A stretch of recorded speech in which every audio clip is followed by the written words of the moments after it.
반갑습니다. 다들 이렇게 다들 힘이 없으시네. 예. 이번 주 다음 주까지 해서 기독교 교육학이라는 주제를 가지고 강의를 하게 되겠고, 이거는 선택 주제죠, 그죠? 선택 주제 거의 이제 마지막 주제네요. 마지막 주제고, 이번 주 다음 주 이게 끝나면 그 다음에 이제 모임의 날 준비가 있고요. 그러면 올해는 다 가요. 그리고 다음 주가 아니 내년 1, 2월 달에 욥기서를 하게 되면 2025학년도가 마무리가 되는 지금 스케줄로 되어 있습니다. 지금 주제가 기독교 교육학인데 어떤 걸 기대하고 앉아 계십니까 지금? 여기 혹시 사범대생들 있어요? 여기 앞에 그러네. 선영자매도 사범대고 정영인주님은 현직 교사고 또 다른 분들은 사범대가 안 계시구나. 저기 예림자매님도 저기 부전공으로 복수전공을 했나? 예, 하셨죠. 미술교육학이었어요. 예, 사범대생들도 조금 계시네요.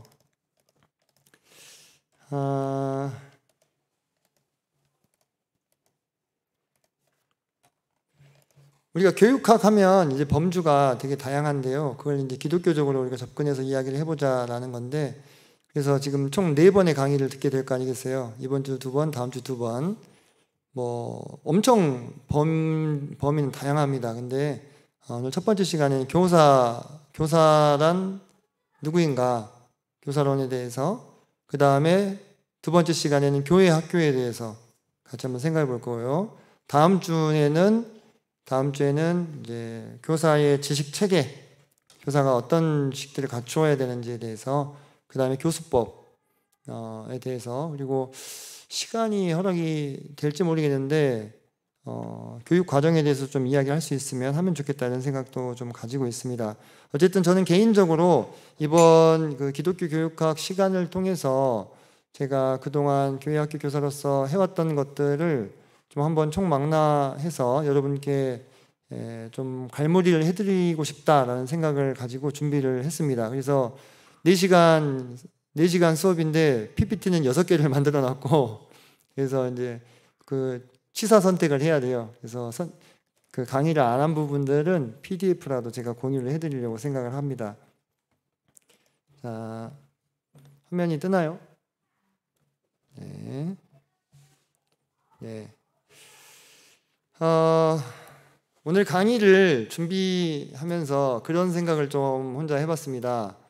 제가 광주에 2003년도에 왔어요. 자, 2003년도에 없었던 분. 아니, 교회가 아니고 아예 세상에 존재하지 않았던 분. 그래, 선영자매 몇 년도에 태어났어? 2006년이요? 오메. 그러면은 진성 형제도 2006년입니까? 네. 아니, 제가 아까 유영 형제한테 물어보니까 2007년도에 태어났다 하더라고요. 그래서 야, 엄청 시간이 고맙습니다. 많이 흘렀구나. 네, 엄청 시간이 많이 흘렀구나 그런 생각을 했어요. 당연히 2003년도에는 아마 여기 있는 분들은 대부분 그 초등학생이었나요? 그러면? 초등학생이 아니었나? 2살이요? 그래, 맞아요. 그때 한성 형제가 이렇게 강보에 쌓여 있었다니까. 예. 안 믿겨지시죠? 그죠? 근데 시간이 진짜 빠르다. 그때는 그 예배당에 산수동이 있었습니다. 산수동이 있었고, 여러분 아마 가보지도 않았을 예배당인데, 그때 제가 대학교 1학년으로 이제 20살 새내기가 돼서 지금 진성이 형제처럼, 선영 자매처럼, 이제 진성이 형제, 선영 자매 이제 2학년 되나요, 이제? 네, 이제 아까 보니까 유영 형제 저기 예수하실에서 율동 연습하고 있던데. 어린이 캠프 율동 연습한다고 혼자서 막 이러고 있더라고. 예, 그 모습으로 그 동북교회를 찾아오게 됐습니다. 저는 원래 고향이 광양이에요. 광양 아시는지 모르겠는데, 그래서 교육대학교로 오게 돼가지고 광주에 와서 동북교회 왔고, 그때 저와 함께 있었던 청년들 중에는 오직 민국이 형제만 지금 남아 있습니다. 민국이 형제 어디 한번 갔다 왔죠, 그죠? 네, 나머지 청년분들은 다 이제 어딘가로 다 흩어지셔서 또 거기에서 주님을 또 섬기고 있습니다. 그때 제가 겨울에 겨울쯤 접어들 때쯤에서 학생부 제의를 받아가지고 학생부를 시작을 했어요. 2003년 겨울쯤에. 그래서 올해 2025년이죠. 올해까지 청년부 14년, 학생부 6년을 동북교회에서 함께 보냈었습니다. 그 시간 중간에 이제 군대를 한 2년 갔다 왔으니까 2년 반 정도. 그 시간들을 교회학교 교사로 산 거죠. 예, 그죠? 교회학교 교사로 산 거예요. 근데 그때 내가 꿨던 꿈이 무엇이었나를 이번 강의를 준비하면서 정리하면서 좀 다시 돌아보게 됐어요. 그때 제가 꿨던 꿈들을 하나님이 많이 이루어 주셨더라고요. 예, 시간이 많이 흘렀죠. 예, 많이 이루어 주셨더라고. 그래서 참 그 감회가 좀 새로운 그런 느낌을 개인적으로 좀 받았습니다. 예, 사실 그 학생부를 약 6년을 같이 섬겼을 때는 제가 이제 함께 돕는 교사로서 감당을 했던 것이고, 이제 책임을 맡은 교사로서, 물론 교사는 다 책임이 있지만 청년부를 맡으면서 2012년도에 이렇게 시작을 했었죠. 그때 제가 여러분들에게 참 마르고 닳도록 강조하는 이 모토를 그때 시작할 때부터 썼어요. 바른 지식, 바른 분별, 바른 실천. 그게 이유가 있었어요. 그 이유를 오늘 좀 설명을 좀 드리려고 합니다. 제가 어디 다른 데 그 강의를 가면 이렇게 소개를 합니다, 저를. 저요. 다른 데 강의를 가면 이렇게 소개를 하는데, 저는 직업이 초등학교 교사이기 때문에 주일 학생들을 너무나 적나라하게 보는 현장에 항상 내일도 가야 됩니다. 예, 그런 입장이고, 그래서 주일 학교를 직접적으로 하진 않았지만 주일 학생들의 그 특징에 대해서 너무 잘 알고 있어요. 제가 직접 담임을 맡았던 아이들만 300명이 넘습니다, 지금까지. 예, 지금도 1학년 아이들과 씨름하고 있고, 그 학교에서는 제가 1학년 애들 맡다가 갑상선 나간 걸로 알고 있어요, 지금. 뭐 그런 것 같기도 하고. 그래서 그렇게 살고 있고, 학생부와 청년부를 아울러 하면서 교회 학교라고 하는 이 사역에 대해서 직간접적으로 어느 정도 다 걸쳐 있는 입장입니다. 예, 그래서 여러분들에게는 제가 이렇게 직접 소개를 하지 않더라도 여러분이 저를 아시니까 그렇겠지만, 내가 이렇게 했어요 이런 얘기가 아니라 그런 거예요. 먼저 살아보고 해본 사람 이야기를 들으면 여러분 시간을 아낄 수가 있잖아요. 그죠? 더 잘 하실 수도 있을 거고, 그런 도움이 되기를 바라는 마음이 간절합니다, 사실. 왜냐? 제가 한 20년 하면서 느꼈던 것들을 바탕으로 여러분이 또 제 어깨를 딛고 올라가면, 그 다음 여러분의 어깨를 딛고 올라갈 사람들 누가 있어요? 지금 효원이나 도연이나 이런 애들, 예, 또 더 멀게는 강률이나 이런 아이들까지도, 안나 이런 아이들, 그 애들이 여러분들이 어깨를 딛고 올라서서 여러분들이 아이를 가르치겠죠. 시은자매니, 그죠? 예. 걔네들이 자매님의 어깨를 딛고 올라설 때쯤 되면 자매님 아기가 학교에 들어갈 때쯤이 되지 않을까 싶어요. 예. 아기 안 날 거 아니죠?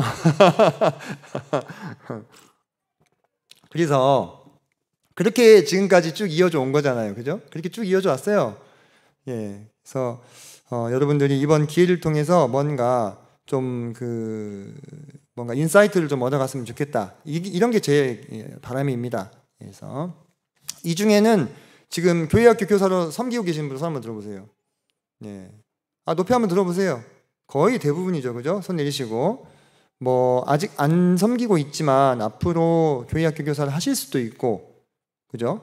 또는 내가 교회학교 교사로는 섬기지 않더라도 내가 나중에 가정을 꾸린다거나 또는 나와 연관 있는 사람들에게 교사가 하는 일을, 내가 교사라는 타이틀을 달지 않았지만 하게 되고 살아요, 사람은. 사실 교사라고 하는 것이, 사실 교사라는 말은 되게 포멀한 표현이고, 우리끼리는 우리 직업 안에서 선생이라는 말을 더 좋아합니다. 선생이 무슨 뜻이에요? 먼저 태어난 사람, 그죠? 먼저 태어난 사람이에요. 여러분이 먼저 태어난 사람으로서 여러분의 후배나 동생이나 서로 사람은 계속 그렇게 상호작용하면서 영향을 주고받는 존재인 거잖아요, 그죠? 그런 역할이 교사의 역할이에요, 사실. 선생님의 역할인 것이고. 그래서 누구도 이 역할에서 예외가 되기는 좀 어렵다라는 겁니다. 그래서 여러분이 교회학교 교사로서 또는 그리스도인으로서 또는 한 사람으로서 여러분의 20, 30대를 살아가시는데 좀 인사이트를 얻으셨으면 하는 마음을 가지고 시작합니다. 여러분들 그런 어떤 기대와 그걸 우리가 학습 목표로 하잖아요. 그죠? 그런 기대와 어떤 그런 목표를 가지고 강의를 들어주시면 좋을 것 같아요. 자, 여러분 한번 생각해 봅시다. 교사는 어떤 사람이어야 할까요? 교회학교 교사라고 한다면 방정환 선생님? 방정환 선생님 아시죠? 뭘 만드신 분이에요? 네, 어린이날 만드신 분들이에요. 만드신 분이에요. 또는 페스탈로치는 교육학 전공이 아니시면 잘 모르실 수도 있는데 근대 교육의 어떤 그 상당히 그 유의미한 전환을 만드신 분입니다. 이전까지는 무조건 두들기 패면서 가르쳤어요. 페스탈로치 이전까지는. 근데 이분 때부터 그렇게 하는 것보다 인격적인 접근을 시도하게 하신 분이에요. 또는 여기 간호사들도 계시죠? 어디서 많이 본 분이죠? 나이팅게일, 이분 모릅니까? 이렇게 헌신적으로 해야 될까요? 아니면 우리 조지 물러 형제님처럼 오직 기도로 아이들을 맡아 가르치는 사람이 교회학교 교사인가요? 어떤 사람이어야 될까요? 이렇게 어떤 누구나 다 알아볼 수 있는 뜨거운 불타는 사명감을 지닌 사람이어야 할까? 여러분도 어떻게 생각하십니까? 물론 우리가 뭐 지금은 위인전 잘 안 보지만 그런 훌륭한 삶을 사셨던 분들 이야기 읽어보면 어렸을 때부터 뭐 불타는 사명감에 휩싸여가지고 진짜 막 내가 정말 아이들을 위해서 또는 교회를 위해서 내 일생을 바치고 말리라. 물론 그런 생각을 품으신 분들도 있으시죠. 근데 나는 그런 사람이냐? 나 이선지는 그런 사람이냐? 아닙니다. 저는 그런 사람이 아니었어요. 20살 때의 저는 지금의 유행 형제나 진성 형제와 똑같은 내가 폄하하는 거 아니에요. 그런 보통 사람이었다는 거예요. 그죠? 보통 사람이었다는 거예요. 근데 그거를 어떻게 20년을 할 수 있었느냐? 뭔가 한 가지 일을 20년 정도 한다고 하는 것은 쉬운 일은 아닌 것 같아요. 그거는 처음부터 이런 불타는 사명을 가지고 있어서는 아니었다는 것입니다. 그럼 여기서 한번 우리 이거 한번 생각해 봅시다. 나의 선개념을 좀 체크하기 위해서 만다라트를 좀 써볼 건데 이거 어떻게 쓰는지 아시나요? 자, 만다라트 쓰기 어떻게 하냐면 자, 여기 이거 칠판 보이죠? 꺼내고 해도 되겠죠? 자, 종이 연습장을 하나 꺼내보세요. 연습장을 꺼내셔가지고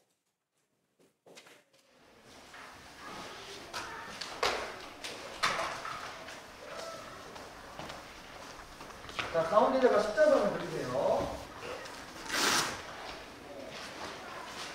십자선을 그리시고 네모를 그립니다.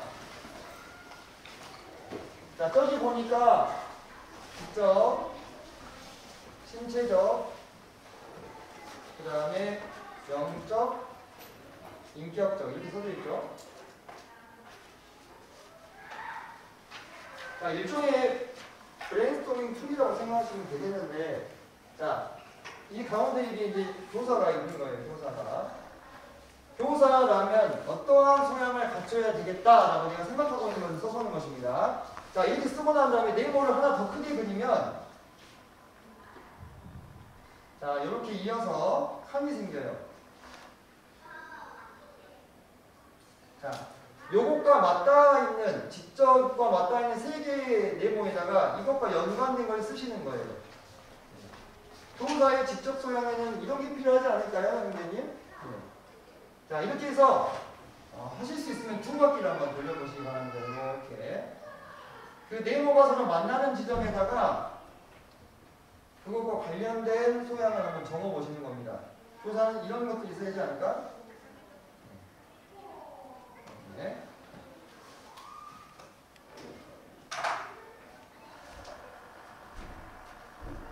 생각나는 대로 그냥 빠르게 적으시기 바랍니다. 이건 정답을 지금 찾는 건 아니니까. 네.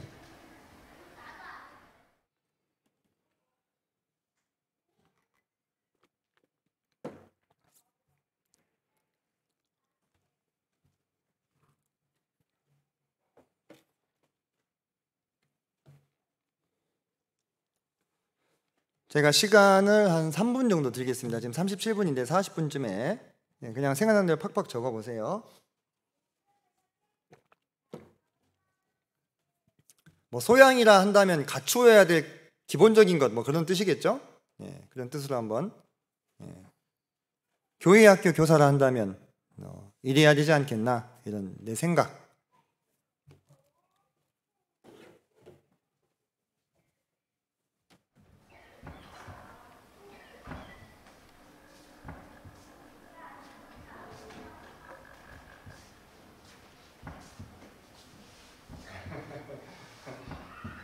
공대생 믿는 게 다르네.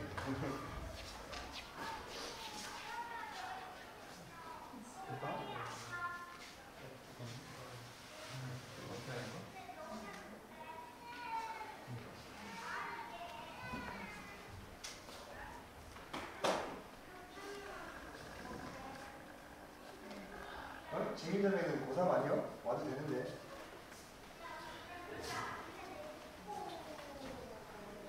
지민자매 와도 돼.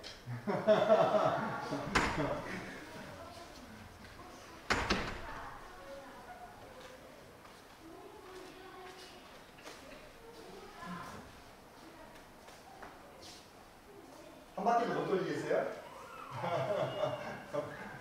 할 수 있으면 두 바퀴까지 돌려보세요.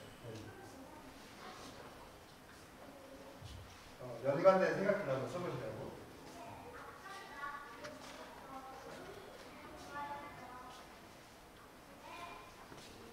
이게 그 오타니 쇼헤이가 고등학교 때인가 중학교 때인가 이 자기 목표를 위해서 만들었던 거라고 해요. 이 만화를 자체를 만든 게 아니라 이 기법을 써가지고 기법을 한번 구체화시켜봤다고 하더라고.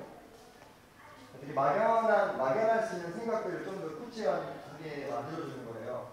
원래는 저기 9칸짜리 있습니다. 여기 한 칸이 딱딱 맞는데 9칸은 너무 많을 것 같아서 4칸짜리로 해보는 겁니다.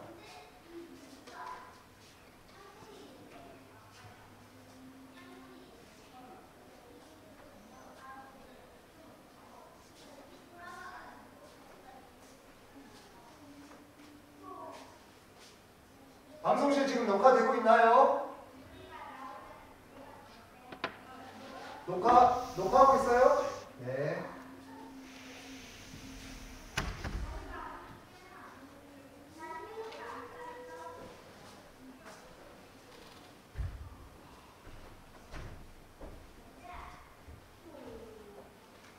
아, 3분이 금방 흘러요.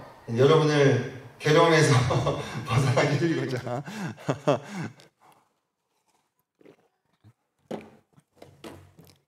주원 형제님, 신체적인 소양으로 뭐 쓰셨어요? 예? 아, 딱 거기만 아무것도 안 썼어요. 그러면 지적 소양에는 여러 가지 말씀해 보세요. 붙어 있는 칸이 3개나 되는데. 네. 네. 아, 예, 감사합니다. 예, 우리 혁이 형제님은 인격적 소양에 뭐 쓰셨어요? 사랑, 성실, 오래 참음. 아, 예, 좋습니다. 사랑, 성실, 오래 참음. 감사합니다. 우리 원재 형제님 혹시 영적인 소양에 뭐 써보셨어요? 기도와 말씀. 2개 쓰셨습니까? 예, 감사합니다. 진성 형제는요? 영적 소양에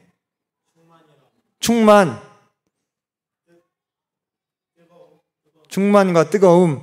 네, 네, 알겠습니다. 한 바퀴 더 돌려야 될 것 같은데 충만은. 예, 그래요. 우리 저기 현빈 형제님은 신체적 소양에 뭐 쓰셨어요? 건강한 신체. 맞아요. 건강한 신체 중요하죠. 예. 지금 여러분들 한번 여러분 안에 있는 걸 한번 끄집어내 보셨잖아요. 어떠신가요? 교사에 대해서 내가 구체적으로 알고 있다 라고 생각이 드시나요? 나는 교사라면 이래야 내가 교사를 하고 있음에도 불구하고 막상 적어보려고 하니까 좀 쉽지 않았을 거예요. 저도 한번 이렇게 적어봤어요. 이렇게 제가 다 해보고 여러분들께 해보라고 하는 건데요. 네, 저도 아마 여러분과 같은 입장에 있을 때 이런 걸 해보라고 했다면 그랬을 것 같아요. 그러니까 여러분들 한번 생각해 보세요. 우리가 앞서서 그런 얘기 했잖아요. 열정, 뭔가 막 갖춰져 있는 사람이 교사를 하는 게 사실 아니라고요. 여러분만 봐도 알겠잖아요. 그죠? 그게 시간이 흘러가면서 뭐 점점 더 이렇게 갖춰져 가는 거예요. 예, 갖춰져 가는 거예요. 만들어져 가는 거고. 제가 뭐 수업을 1년에 한 1000번 합니다. 그 1000번까지, 이제 고학년 맡으면 1000번 할 거고, 저학년 맡으면 한 800번 정도 합니다. 그렇게 지금 그렇게 17년을 살았습니다. 그러면은 엄청나게 많이 했겠죠? 그죠? 근데 엄청나게 많이 했을 텐데, 지금도 교사로서 완성됐다고 말할 수 있을까요? 그렇게 말하기가 쉽지 않습니다. 제가 어느 정도 내가 교사가 된 것 같다라는 생각했을 때가 한 8년 차쯤 됐을 때 같아요. 8년 차쯤. 매일매일 수업을 4번에서 5번 정도를 하는 삶을 8년 정도 살았을 때 비로소 내가 교사가 조금 된 것 같은데 이런 생각을 했다 이거예요. 그렇다면 교회학교 교사는 일주일에 한 번 하잖아요. 그렇게 해서 한 3년 정도 됐을 때 내가 교회학교 교사인 것 같은데 라는 생각하면 그것도 엄청 빠른 거지 사실. 그러잖아요. 그죠? 그래서 우리가 그 기대하는 어떤 교회학교 교사 또는 어떤 은사자 또는 어떤 직분자 이런 어떤 개념에 대해서 여러분들 내가 진짜 각 잡고 한번 파고 들어가 보잖아요. 의외로 모호하고 대단히 이렇게 막 구름에 두둥실 떠 있는 것 같은 느낌인 거예요. 내가 지금 이거 만들어서 쓰는 것도 2바퀴가 못 돌아가잖아요. 그죠? 네. 그래서 여러분들 나는 안 될란갑다 이렇게 해석을 하시면 안 돼. 네. 다 그렇구나. 손진영 선생님도 그랬구나 이렇게 생각을 하셔야 된다는 거예요. 손진영 선생님도 그냥 처음부터는 그랬구나 이렇게 생각을 하시면 좋다는 것입니다. 자, 우리가 속한 세대를 조금 분석해 보려고 합니다. 자, 구원받은 해를 기준으로 나는 몇 년도에 구원을 받았나? 1991년부터 2020년 사이에 구원 받으신 분들 손 한번 들어보세요. 2020년 안에 구원 받으신 분들 대부분이시죠? 자, 2020년이 넘어서 구원을 받았다. 이제 여기 지금 네, 좋아요. 손 내리세요. 지금 우리 진성이 형제님이나 선영자매님 같은 경우에는 3세대라고 볼 수 있습니다. 3세대 아직 키워지고 있는 세대이고, 구원받은 해를 기준으로 내가 2020년 전에 구원을 받았다 하면 여러분은 거의 2세대에 지금 속하신 거예요. 지금 거의 95% 정도가 2세대라고 볼 수 있겠는데, 자, 이 세대들은 MZ세대로 대표되는 모임의 세대입니다. 빨리 배우고 적응하고 젊고 문화유세에 민감한 다양한 장점을 가지고 있지만 또 우리의 단점은 무엇이냐? 사역의 전면에서 기획하고 이끌어보고 책임지고 시행착오를 경험해 본 적이 별로 없습니다. 상대적으로. 그리고 뚜렷한 목표의식이나 비전도 좀 부족한 경우가 많이 있습니다. 사실 우리는 지금 아직도 부모 세대가 사역의 일선에서 힘들고 어려운 것들을 대신 감당해주고 있는 경우들이 많아요. 그죠? 우리는 어떤 면에서 사실 예배당이라고 하는 대단히 분리되고 보호받고 있는 이 영역 안에서 열심히 지금 주님을 섬기고 있지, 이 영역을 벗어나서 막 전투적으로 복음을 전하고 그렇게 하진 않잖아요. 그죠? 어쩌다 한 번씩 하는 거죠. 네. 그래서 우리 세대의 특징을 좀 이해를 필요가 있는데, 우리는 뭔가 열심히 하고 싶은 마음도 좀 부족한 경우도 많고, 또 하고 싶다 하더라도 전문성이 부족한 경우도 좀 많이 있는 그러한 상태다. 그래서 제가 분석하기에 우리 2세대들이 앞으로 자연적으로 점점 더 늘어나게 될 거 아니에요. 그냥 단도직입적으로 1세대 분들 점점 돌아가실 거니까, 그죠? 돌아가시고 다음 2세대가 계속 이렇게 올라오잖아요. 그래서 제가 앞서 얘기했던 그런 특징을 가지고 있는 사람들이 교회 내에서 어떻게 돼요? 점점 더 늘어나. 뭔가 주도적으로 진취적으로 막 시도해가지고 깨지더라도 도전해보고 막 달라 들어보는 그런 사람들은 점점 줄어들고, 정해진 울타리 안에서 이미 되어지는 일들을 계속 꾸준히 해오던 분들이 많아진다 이거예요. 그렇다 보면은 사실 교회라고 하는 것은 생물과도 같아요. 살아있는 생명체 같다 이 말이에요. 그래서 계속해서 이 교회는 생명이 있으면 어떻게 합니까? 성장하고 번식을 합니다. 그죠? 생명체를 남겨요. 그 다음 세대의 생명체를. 그런 어떤 생명 활동들이 계속해서 이 교회 안에서 일어나야 되는데, 그게 되지 못할 때 미래의 어느 시점에 우리 교회가 좀 심각한 붕괴를 경험할 수 있는 위험성을 생각을 했습니다. 이 내용은 제가 2022년도에 교사 캠프에서 좀 같이 나눴던 내용이에요. 그때 아마 혹시 참석하셨어요? 기억나세요? 네, 그때 참석하셔서 들으신 분들도 있을 텐데, 저는 그 가능성은 지금도 여전히 이제 현재 진행형이라고 생각을 하고 있고, 그때 제가 하일리 법칙이라는 것도 얘기했어요. 1대 29대 300이라는 법칙이 있는데, 1이라는 큰 사건이 벌어지기에 앞서서 커다란 징조가 29번 나타나고 작은 사건들이 300개가 겹쳐서 나타난대요. 이거를 연구자들이 통계적으로 이제 알아낸 건데, 그러면은 우리에게 대입해 보자면 그 한 번의 대형 사고는 뭡니까? 교회가 회복 탄력성을 잃어버리고 쑥 기울어지는 거예요. 배가, 여러분들 최근에도 배가 한번 사고가 크게 날 뻔했죠. 혹시 뉴스 보셨어요? 배가 어디 섬 위로 올라가 버렸잖아요. 암초 같은 데로. 그게 기울어져서 쓰러졌으면 대형 사고가 날 뻔했던 건데, 기가 막히게 배는 밑에가 평평하게 생기지 않았어요. 알죠? 이렇게 유선형으로 생겼어요. 이렇게 생겼어. 이게 어떻게 딱 가가지고 이렇게 섰다니까. 예. 그런 이 배가 한번 기울어지면요, 회복 탄력성을 잃으면, 원래 배라는 것은 물 위에서 이렇게 롤링을 합니다. 그러면서 완전히 뒤집어지지 않고 이렇게 딱 떠 있죠. 이게 한번 헐수선 아래로 배가 기울어 버리면 헐수선이 이 배와 이 바다가 닿는 선이에요. 급격하게 물이 들어오면서 배가 이제 가라앉아 버리는 거죠. 그런 대형 사고가 일어날 가능성을 저는 계속 내다보고 있는 거예요. 제 입장에서. 우리 모임에 대해서. 네. 우리 모임에 대해서. 그죠? 사실 지금은 이 우리 모임이라는 이 바운더리를 깨고 전체 기독교계라고 늘려도 과언이 아닌 시대가 점점 되고 있어요. 그래서 그런 징후들이 300개에 해당되는 작은 징후들이 계속 명멸하는 불빛처럼 켜졌다 꺼졌다 하는 것들을 누군가는 보고 있을 거예요. 전혀 못 보고 있는 분들도 있을 수 있고. 그리고 그러다가 갑자기 큰 사건이 빵 하고 한 번씩 터져. 그게 29번의 대형 사고야. 그 큰 징조야. 그죠?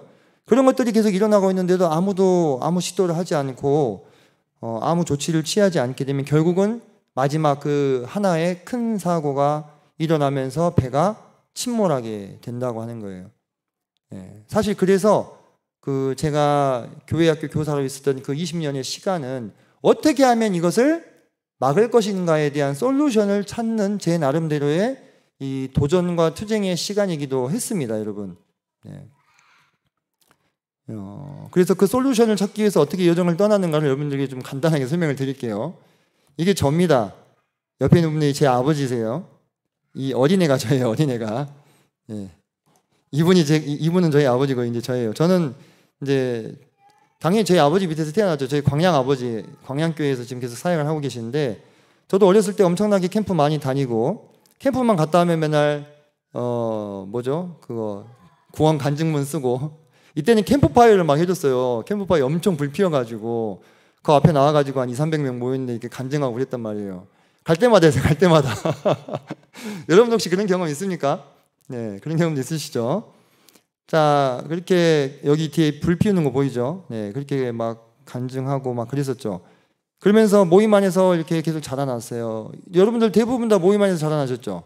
그죠? 거의 대부분, 그죠?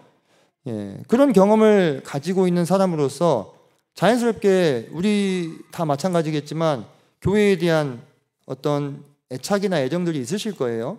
그리고 이 교회가 계속해서 하나님의 말씀을 있는 그대로 지켜나가는 교회가 됐으면 좋겠다라는 마음에 그런 염원이 있으시잖아요.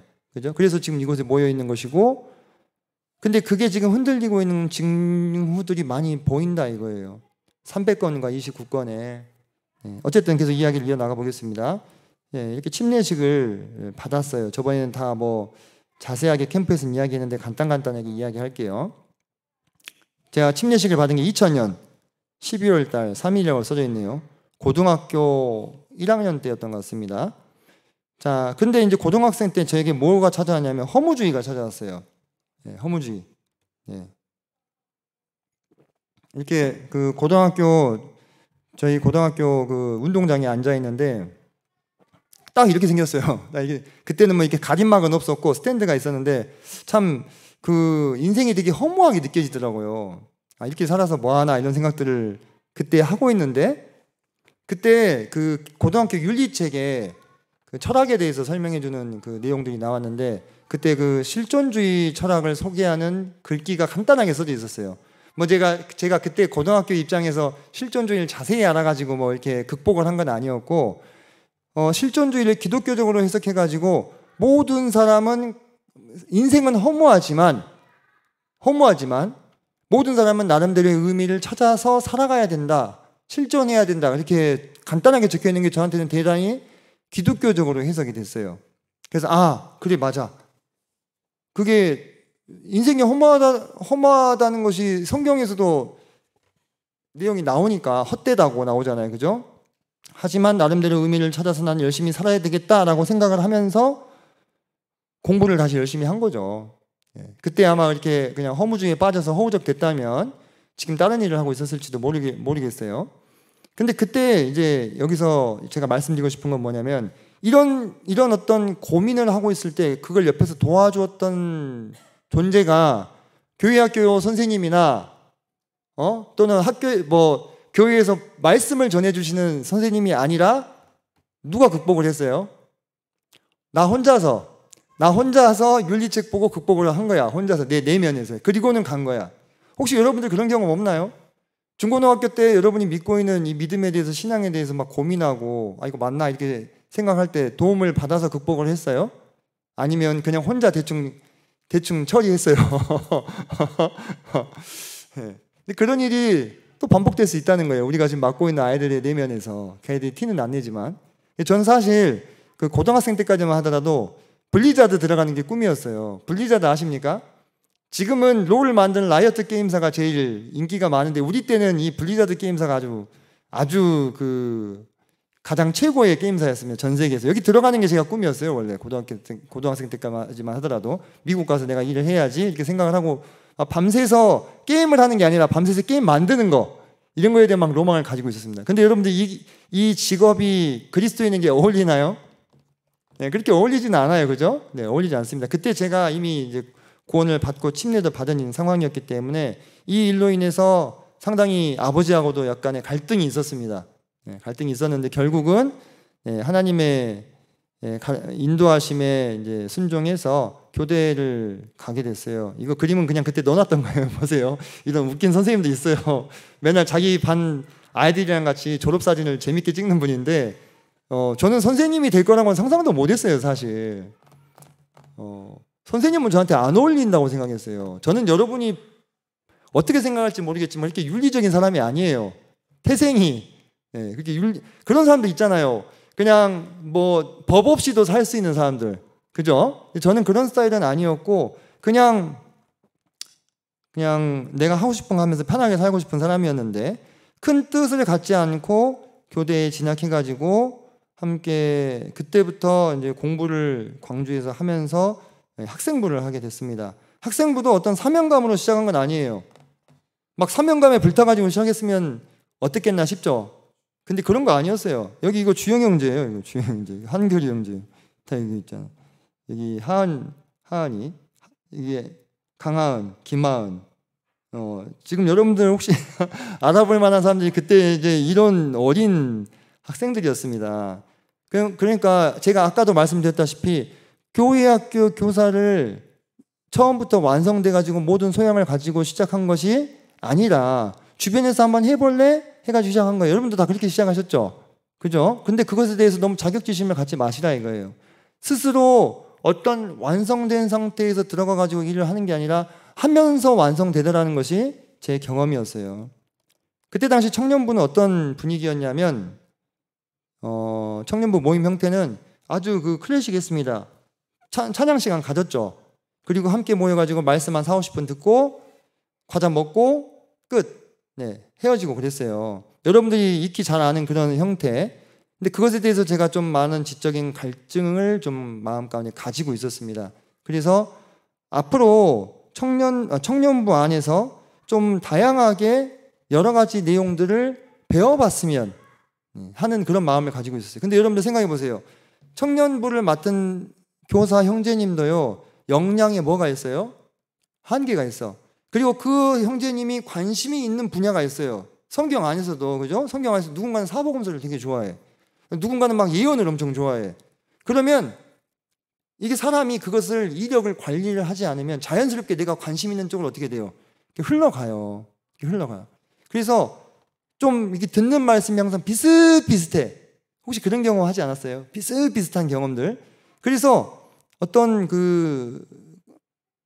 내가 지금 계속 속해 있는 청년부에서 그런 것들을 충족시켜주지 못하니까 마음 가운데 그런 갈증들이 많이 있었고, 그 갈증을 책으로 해소를 많이 했습니다. 책을 읽으면서.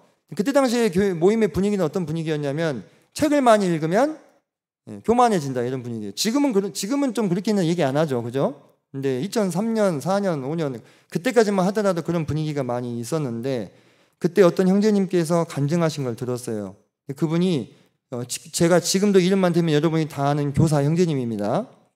전국적으로 쓰임을 받고 있는 형제님이신데, 그분이 이제 젊을 때는 얼마나 더 분위기가 이렇게 좀 강했겠어요. 책 읽지 마라는 분위기가, 그죠? 근데 그 형제님이 그러시더라고. 그래도 자기는 꾸역꾸역 읽었대. 근데 나중에 자기가 읽은 것들을 다 사용을 할 수 있게 되더라라는 것을 말씀을 하시더라고요. 그게 되게 큰 힘이 돼서 저는 계속해서 이제 책들을 읽으면서 혼자서 공부를 해가고 있었습니다. 그러다가 군대 입대를 하면서 학생부를 잠깐 쉬게 됐어요. 참고로 학생부 갈 때 제 임용고시 보기 전날까지 학생부 하고 갔어요. 그때는 토요일날 학생부를 했거든요. 사실 그런 것도 지금 저는 막 이렇게 막 강요하고 싶은 마음은 없는데, 그때는 또 그게 맞다고 생각했습니다. 그렇게 해야 한다 이렇게 생각해서 토요일날까지 학생부 하고 토요일날 했는데, 일요일날 시험 보러 갔죠. 시험 보고 와서 밥도 교회 와서 먹었어. 바로 집에 안 가고 시험 끝나고 여기 교회 와가지고 밥을 먹고 그랬어요. 그때 군 입대하면서 서점에서 책을 한 권 사서 보게 됐는데, Think Like Jesus라는 책이었어요. 이 책 안에서 저희가 처음으로 이제 여러 가지 고민하고 있던 것들을 좀 체계적으로 정리를 해놓은 책이었어요. 성경적 세계관에 대한 책이었는데, 이거 보고 바로 사야 되겠다 생각해가지고 열심히 읽은 다음에 나도 이 청년들한테 이런 얘기를 좀 해줘야 되겠다, 그런 생각을 한 거예요. 이 안에 무슨 얘기 나오냐면 막 허무주의, 실존주의, 자연주의, 포스트 모더니즘 이런 얘기가 나와요. 근데 나는 그게 너무 재밌었어. 여러분 좀 공감이 안 되실 수도 있겠지만, 그래서 나와 같은 고민을 하고 있는 청년들이 또 많이 있을 거다, 이런 생각을 해가지고 이걸 꼭 알려줘야 되겠다, 그렇게 생각을 한 거예요. 그리고 이제 2년 반 정도 군 생활을 마치고 광주로 돌아왔는데, 청년부의 어떤 포맷이 크게 달라진 것이 없었습니다. 거의 그대로 돌아가고 있는 상황이었어요. 그때 대학부 활동을 한 2년 정도 하면서 그동안 제가 해왔던 모든 경험들이 뭉쳐지고 있던 시기였어요. 그래서 이때 청년부 커리큘럼을 만들어 보고 싶다는 생각을 그때 한 거예요. 2010년, 11년 그때. 커리큘럼이라고 하는 것은 교육 과정을 말하는 거잖아요.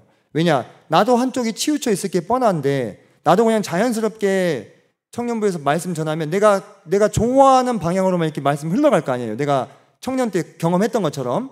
그래서 아예 그냥 딱 다 설계도를 그려놓고 이대로 가면 내가 좀 안 좋아하는 것도 아이들, 청년들한테 좀 이렇게 체계적으로 줄 수 있지 않을까, 그런 고민을 하게 된 겁니다. 그때 제가 생각했던 게 이거예요. 내가 맡은 청년들한테 최고의 것을 주고 싶다. 이게 2011년 말쯤에 장로 형제님들께서 저에게 그때 청년부를 맡으라고 정식으로 권하셨어요. 그때 이제 이미 다음 자매님하고 결혼을 다 예정하고 있었어요. 그 이듬해 4월 달에 했으니까. 그러니까 아직 총각이었죠. 그때 2012년 1월 달에 정식으로 청년부를 맡으면서 작성했던 게 이 커리큘럼이었습니다. 혹시 이거 그때 같이 하셨던 분들 여기 있나요? 아마 아름이 자매, 네, 아름이 자매 증인이 있네. 그때 처음으로 이렇게 뭔가 그냥 체계를 세워서 교육과정상에 나와 있는 대로 청년들과 쭉 한번 진행을 해봤어요. 엉성하지만. 네. 그리고 그때 당연히 교육과정 안에 뭐가 들어갔겠습니까? 제가 아까 고민했던 그런 그 세계관에 대한 내용들을 넣은 거예요. 이런 거였어요. 여러분 재미가 있었을까요? 한번 읽어보세요. 이런 게 재미가 있었을까요? 나는 이게 내 안에서 너무나 큰 문제였기 때문에, 그리고 이걸 내가 극복함에 있어서 교회 학교 선생님들의 도움을 받지 못했다니까요. 내가 혼자서 고민하고 혼자서 해결한 거야. 그게 해결이 안 됐으면 어떻게 했을까요?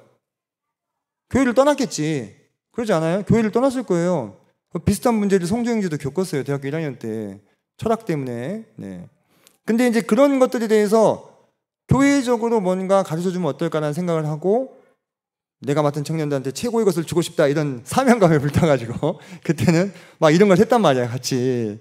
너무 재미없었겠죠. 그죠? 일단 PPT부터 너무 재미없잖아. 이런 거.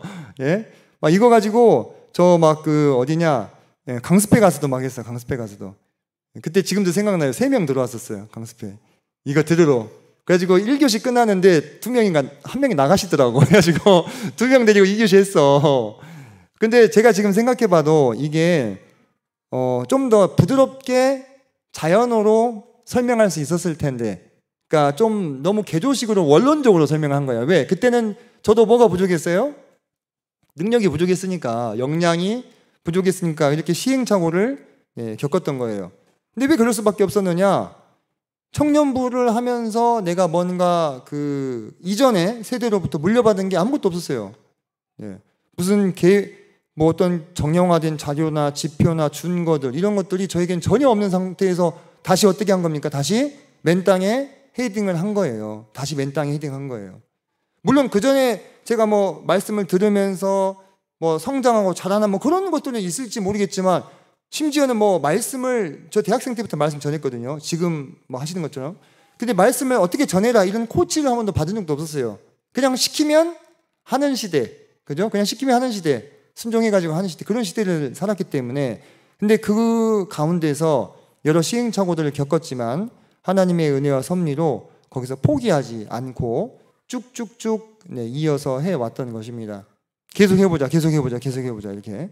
근데 저희 자매도 2012년도에 시집 와가지고 시집 온 이제 자기 교회를 떠나서 새로운 교회를 왔잖아요. 근데 적응할 틈도 없이 와서 밥하고 바로 즉시 투입이지. 뭐 우리 1년 유예 기간 그런 거 없었어. 즉시 투입했어. 네, 그래서 그때 막 밥 태웠는데 우리 청년들이 고맙게도 막 아메리카노 맛이 난다면서 맛있게 먹어주고 네, 그랬었는데 그때 어디죠? 계림초등학교 앞에 있는 그 예배당에서 그 고생했어도 그때 참 그 재밌었어요. 재밌었고 즐거웠고 힘들지만 네, 열심히 그 해왔었습니다. 맡겨졌으니까. 종합해서 한번 제가 좀 제 이야기를 왜 장황하게 드렸는데 하면 원대한 계획이나 훌륭한 포부, 거대한 그림, 특별한 사명, 놀라운 모습 이런 거 있었어요? 없었어요? 그런 거 없었어요. 그냥 맡겨지니까 어떻게 한 거예요? 했어요. 그 대신 처음에 그건 있었지. 아, 내가 청년부 할 때 아쉬웠던 거 그걸 어떻게 좀 바꿔보자 이 생각으로 작은 도전을 했던 거예요. 그러면서 하나님이 보여주시는 것으로 한 걸음씩 성냥불 하나 딱 켰다가 꺼지면 어떻게 그 다음 성냥 딱 되면 어때요? 불이 또 확 올라오죠? 그리고 꺼질 때쯤 또 하나 되는 거야. 이제 내가 보니까 모든 그 교회 일이 사실 교회 일뿐만 아니라 세상 일도 거의 이런 원리예요. 이게 거의 원리인 것 같아. 처음부터 진짜로 원대한 거대한 막 계획을 세우고 그걸 이미 다 구체한 걸 마음 가운데 가지고 갈 수 있는 사람은 얼마 안 돼요. 있어요. 그런 사람들이. 있는데 얼마 안 됩니다. 내가 보통의 사람이라면 내가 준비가 충분히 안 됐을지라도 주님이 나에게 보여주셨다고 맡겨주셨다고 하는 그 일, 예를 들면 교회학교 교사의 일일 수 있겠죠. 한 걸음씩 따라가다 보면 그러면 하나님께서 나를 통해서 일하시고 또 이루어 가시는 것들을 볼 수가 있게 됐어요. 그래서 제 경험상으로 누구나 작은 것부터 시도할 수 있는 것으로 바라보는 시각이 매우 중요하다. 교회학교 교사의 일이든 무엇이든 우리는 아까도 계속 검증했어요. 만다라트를 써보면서 내가 교회학교 교사라는 것에 대해서 그 개념을 충분히 풍성하게 구체적으로 가지고 있지 않다. 내 안에. 물론 4, 5분 만에 그걸 끄집어내라는 건 쉽지 않을 수도 있겠지만 내가 준비가 되어 있다면 써낼 수 있었을 거예요. 하지만 그게 안 되잖아요. 그죠? 저도 이거 2시간씩 생각해서 쓴 거 아니라 여러분과 비슷한 시간 동안 쓴 겁니다. 이 가운데 있는 거는. 만다라트를 썼는데 근데 이게 더 구체화가 된 것은 그동안이 함께한 시간들이 있었기 때문인 것이지 처음부터 이게 있었던 것은 아니라고 하는 거예요. 주님의 제자들 한번 봐보세요. 주님이 12제자 부르실 때 그들이 자기 삶에 펼쳐질 모든 사건을 다 알고 있었나요? 그렇지 않았습니다. 그렇지 않았어요. 그들은 그냥 주님이 보통 사람이 아니라는 건 알았어. 그래서 그 예수님을 따라가다 보면 나도 한 자리 할 수 있지 않을까 그런 기대를 하는 거예요. 사실 주님의 뜻과는 어때요? 전혀 다른 뜻이었지만 어쨌든 주님 따라당겼잖아요. 그죠? 3년 동안 그렇게 매일매일 한 걸음씩 따라다니다 보니까 나중에는 그 사람들 통해서 하나님께서 어떻게 하셨어요? 세상을 바꾸셨잖아요. 그죠? 처음에는 주님과 다른 꿈을 꿨지만 그들을 매일매일 조금씩 변화시키셔서 그들을 통해서 세상을 바꿨어요. 여기 밑에 여기 보면 우리 교회 청년들입니다. 제가 사실 이거하고 나노 바나나로 이렇게 합성을 좀 해봤거든요. 아니 내가 생각한 만큼 안 되더라고. 나는 여기 이 얼굴에 이 우리 청년들 얼굴 이렇게 들어가길 바랬는데 합성이 안 돼서 그냥 좀 하다가 포기하고 이렇게 두 개를 놨어. 이들 사이에 예수님이 여기 이제 서 계신다고 한번 생각해 보세요. 똑같은 그림이에요. 똑같은 그림. 그때 이 철부지 제자들 예수님 따라다니면서 예수님 뭐 때문에 자기를 데리고 다니는지도 다 모르고 따라다녔지만 나중에 다 주님이 순교했잖아요. 그런 것처럼 이 청년들도 지금 여기 있는 청년들 자기 얼굴 알아보겠습니까? 그렇게 될 수 있죠. 왜 안 되겠어요? 처음부터 그렇게 되는 거 아니에요. 그냥 하다 보니까 주님을 닮아가고 변화되어 가더라는 거예요.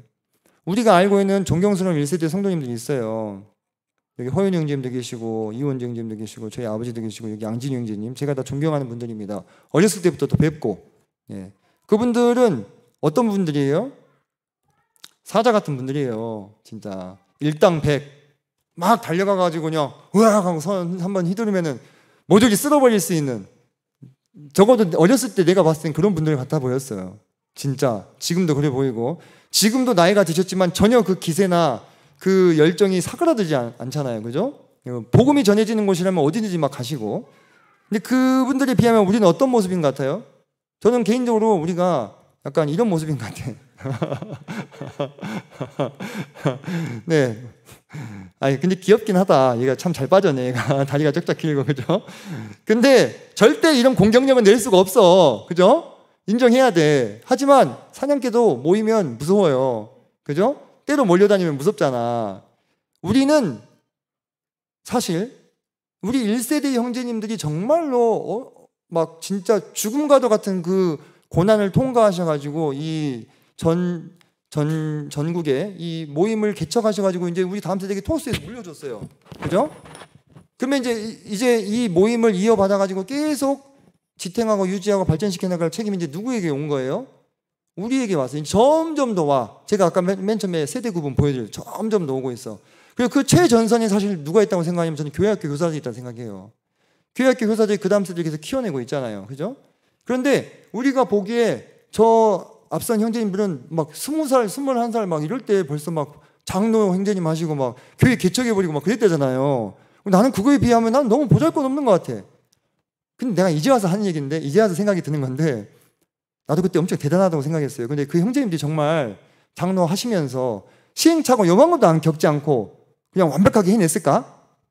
그렇게 생각하세요? 아니 장로 형제님을 하긴 했지만 엄청난 시행착오 가운데 배우셨던 거예요. 그 가운데 하나하나가 다 너무나 큰 고생이었지, 고통이고. 그분들도 그런 과정을 거쳐서야 지금의 그 원숙함과 어떤 면에서는 전문성을 갖추게 되신 거예요. 근데 우리는 지금 완성된 모습만 보고 난 저렇게는 못할 것 같은데 이렇게 생각해버려. 그리고 적당히 하다가 타협을 하려고 한다는 것이죠. 하지만 그렇지 않다는 것입니다. 왜냐? 우리는 2세대고 우리가 감당해야 되는 사람들은 누구예요? 3세대입니다. 3세대를 감당하는 방식은 어떤 면에서는 우리 세대와는 또 다를 수 있어요. 여러분들 다윗 기억나죠? 다윗이 골리앗이랑 싸우러 갈 때 사울이 자기의 갑옷과 무기를 줍니다. 근데 다윗이 그걸 입어봤더니 어떻게 됐어요? 몸을 잘 움직이지도 못할 만큼 불편했어요. 그래서 이것을 가지고는 싸우지 못하겠습니다. 다윗이 그렇게 이야기하잖아요. 사울의 이 무기와 갑옷이면 게임으로 치면 이거 완전 그 전설자 붙은 그런 아이템이잖아요. 그죠? 이 이스라엘의 영웅이 쓰던 갑옷과 칼과 무기인데 제일 좋은 것이겠죠. 그죠? 근데 다윗이 과감하게 그건 어떻게 해요? 저 이거 못 쓰겠습니다. 딱 버려두고 뭘 골라가요? 조약돌 5개 골라가지고 이 자기 주머니에 가방에 집어넣고 물맷돌 들고 가잖아요. 그죠? 물맷돌. 제 물맷돌 직접 봤거든요. 그냥 1000쪼가리예요. 1000쪼가리에 줄 길게 달렸다고. 그걸 가지고 골리앗을 상대하러 갔는데 그 방법이 더 적절한 방법이었잖아요. 사울이 준 이 갑옷 입고 칼 들고 갔으면 아마 다시 죽었을 거예요. 제대로 빨리 움직이지 못하니까. 근데 그거 과감하게 버리고 자신만의 사냥법으로 갔을 때 하나님께서 그 다윗을 사용하셔서 역사하셨던 것들을 보게 된다는 것입니다. 그래서 제가 드리고 싶은 말씀은 이번 시간이 교사란이잖아요. 교사란.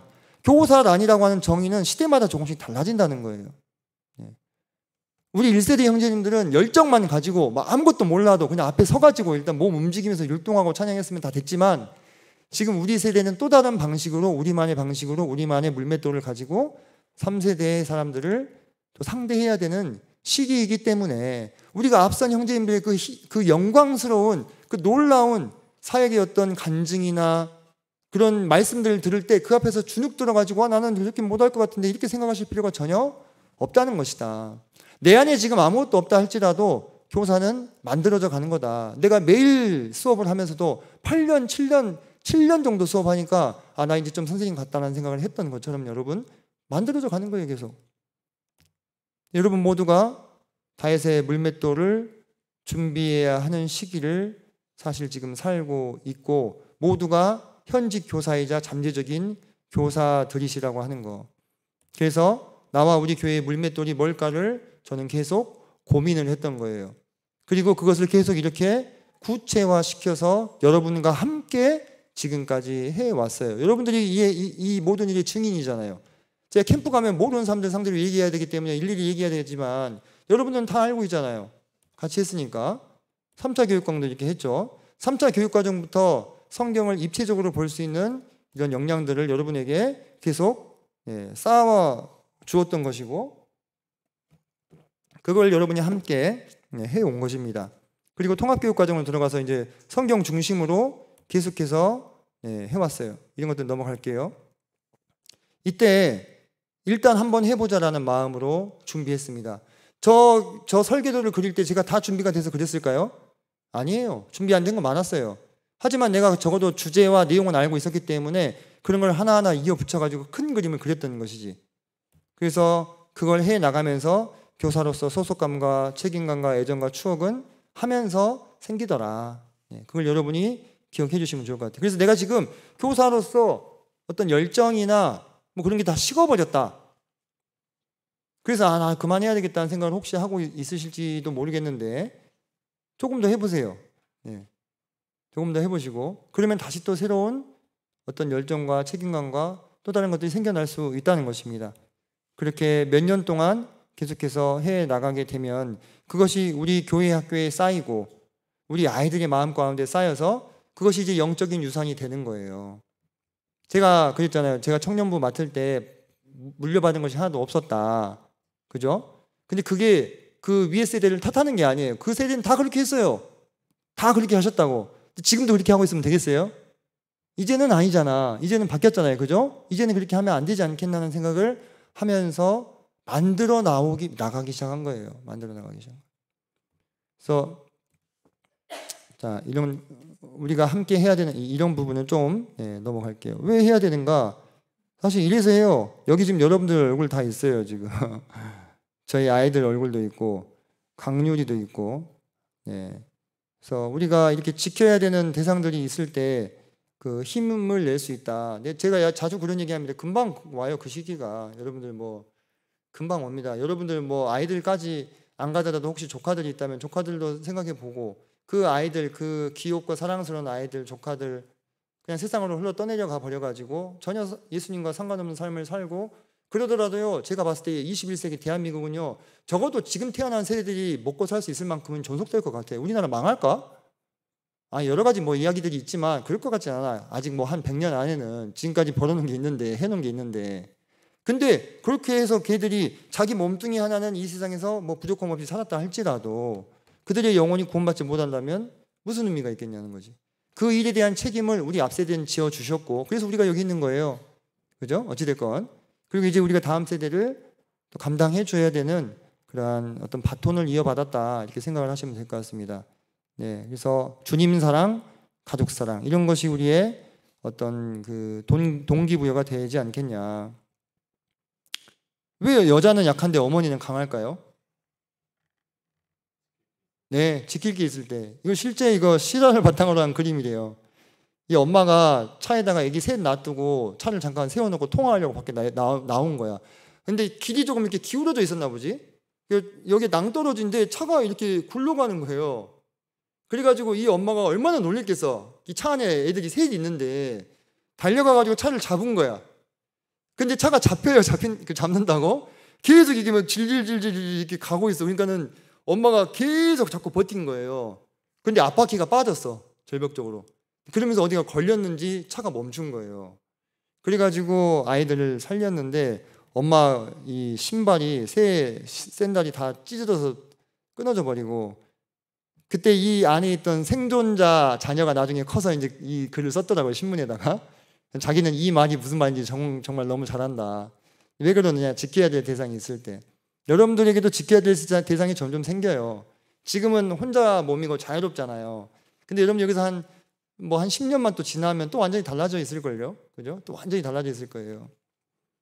그때 여러분에게 생긴 지켜야 할 참 소중한 것을 잘 지켜내기 위해서 우리가 교회 학교 생태계를 건강하게 만들고 그 안에서 내 사랑하는 자녀들 또는 조카들 또는 누군가가 잘 자라날 수 있도록 하기 위해서 우리는 이러한 헌신이 좀 필요하다. 이런 생각들, 이건 다 넘어가겠습니다.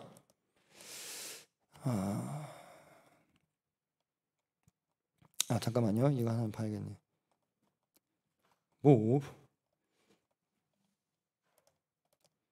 그래서 무엇을 해야 되겠느냐 고민을 하면서 제안을 했던 게 그런 거였습니다.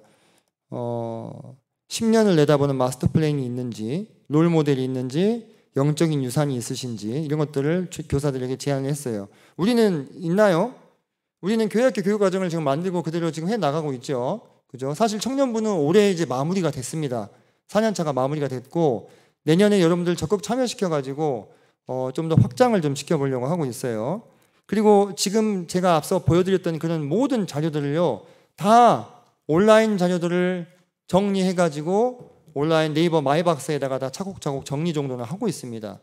그 아이디와 비밀번호를 그냥 우리 다음 세대에 있는 교사들에게 다 알려주면 거기서 자료를 얻을 수 있잖아요. 그죠? 적어도 맨땅에 헤딩하지 않을 수 있도록. 오프라인 상에서는 어디서 보고 있느냐?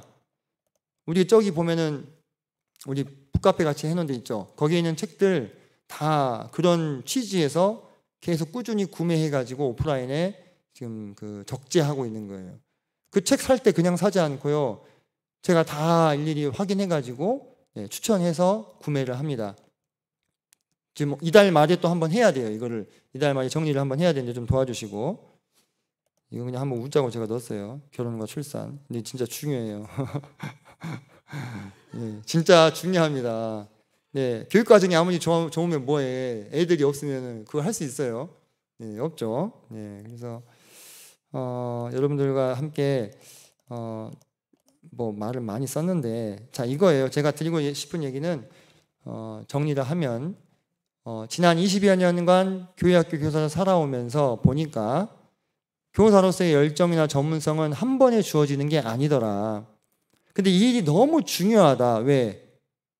이 교회가 잘못하면 회복 탄력성을 잃고 이렇게 기울어져서 엎어져 버릴 것 같은 그런 모습들을 종종 보기 때문에 최전방에서 이것을 맡고 있는 분들이 우리 교사들이다.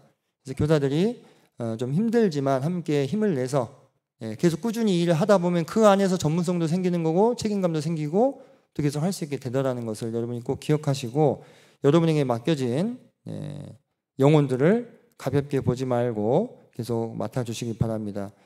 지금까지 저도 할 수 있었던 것이 우리 청년들과 함께 했기 때문이라고 저는 생각해요. 혼자서 만약에 이것을 해라 하면 아마 잘 못했을 건데, 청년들이 함께 해주셔서 지금까지 해올 수 있었다. 그래서 가치의 가치를 가지고 함께 교회학교를 위해서, 교회를 위해서 힘을 내주셨으면 좋겠습니다. 자, 1교시 교사로는 여기까지 해서 마무리하겠습니다. 지금 22분인데요. 40분까지 모여주세요. 4시 40분.